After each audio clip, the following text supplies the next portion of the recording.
लोगों के बीच जाएंगे और लोग जो है मूड बनाई हुई है कि मौजूदा जो एनडीए की सरकार है उसको जो है सबक सिखाने का काम है। और जितना लोगों को परेशानी हुई है बिजली बिल से लेकर के जो आपका प्रीपेड जो मीटर है उससे परेशानी हुई है, ज़मीन सर्वे को लेकर के उससे परेशानी हुई है, तो लोग जो है परेशान हैं। और आप देख रहे हैं कि दिन प्रतिदिन जो है अपराध बढ़ा है। आज भी हमने जो है 110 केवल हत्याओं का सूची डाला है।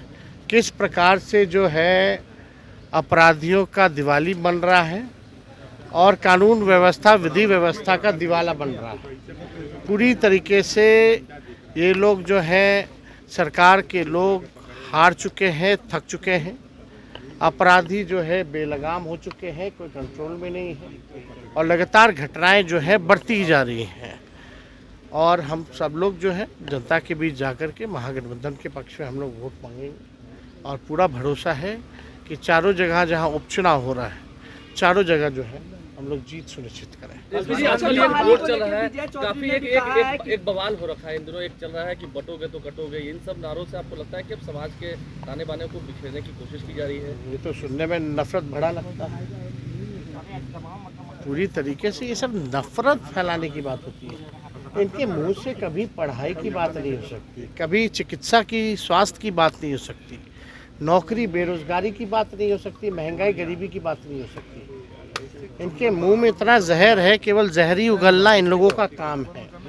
वो जहर उगलते रहे, हम लोग जनता के बीच रह के जनता के मुद्दे को उठाएंगे, जनता की लड़ाई लड़ेंगे और जनता को जीत दिलाएंगे।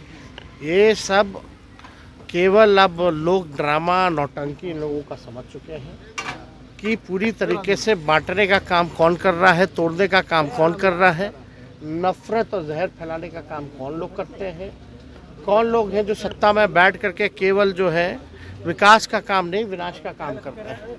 लगातार जो है अपराधीकरण जो है बढ़ गया, पुल पुलिया गिरता जाता है, भ्रष्टाचार का खेल होता है। इस पे जो है सरकार जो है कोई कार्रवाई नहीं, कोई सुनवाई नहीं होता। इसलिए जनता बिहार की जागरूक है।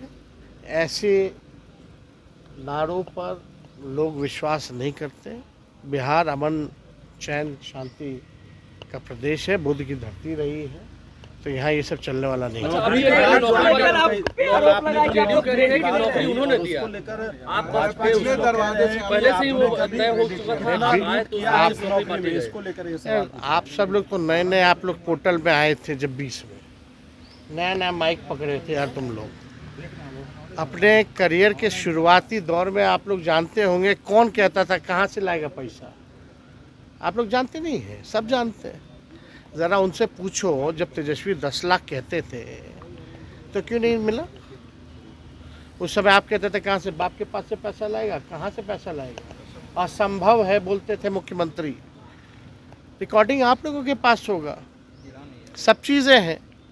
अब 20 साल से सरकार थी तो 17 महीने में क्यों हुआ, पहले क्यों नहीं हुआ? तो इसलिए हम लोगों का यही मेन एजेंडा था कि अगर सत्ता में आए तो कम से कम हम लोग 10 लाख नौकरी दिलवा। सरकार बनी अगस्त के महीने में, 15 अगस्त एकदम हफ्ते भर के अंदर 5 दिन के अंदर मुख्यमंत्री जी से अनाउंस करवाया गया। बजट आप सुने होंगे ना भाई, गांधी मैदान में आज़ादी के दिन जो भाषण मुख्यमंत्री जी ने पहली बार दिया था, उन्हीं मुख्यमंत्री जी से हमने भाषण दिलवाया ना। ठीक है, सरकार के हेड हैं तो नाम तो होता ही है, लेकिन करवाने वाला कौन था? अगर हम 17 महीने नहीं आते तो कोई उसका जिक्र भी किया था क्या 2 साल तक? 20 से 22 कोई रिक्त पद की बहाली निकाली गई थी क्या?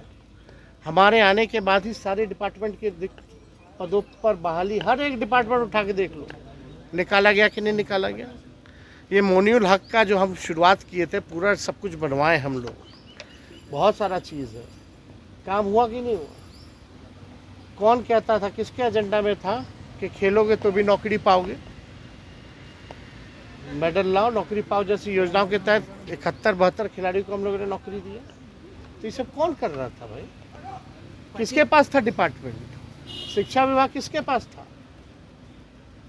मेरा तो, हम तो मुख्यमंत्री जी से आग्रह करते हैं हाथ जोड़ करके, मेरा उस समय हेल्थ डिपार्टमेंट वाला पब्लिक हेल्थ कैडर का फाइल जो है वो कम से कम 1.5 लाख लोगों को नौकरी मिलेगी उसमें। कैबिनेट में आपने रुकवा दिया, बोला कि बाद में करेंगे, बाद में करेंगे, कैबिनेट में नहीं आने दिया। अब तो तेजस्वी नहीं है, कम से कम उन जायज़ काम तो कीजिए। वो 1.5 लाख पब्लिक हेल्थ कैडर का फाइल तो कैबिनेट से पास कराइए, उसमें 1.5 लाख लोगों को नौकरियां मिलेंगी और मिलेगा। अगर अभी भी नहीं समझ में आ रहा है कि कहाँ कहाँ से नौकरी दिया जाएगा तो तेजस्वी बैठा है, बुला के बात कर लें।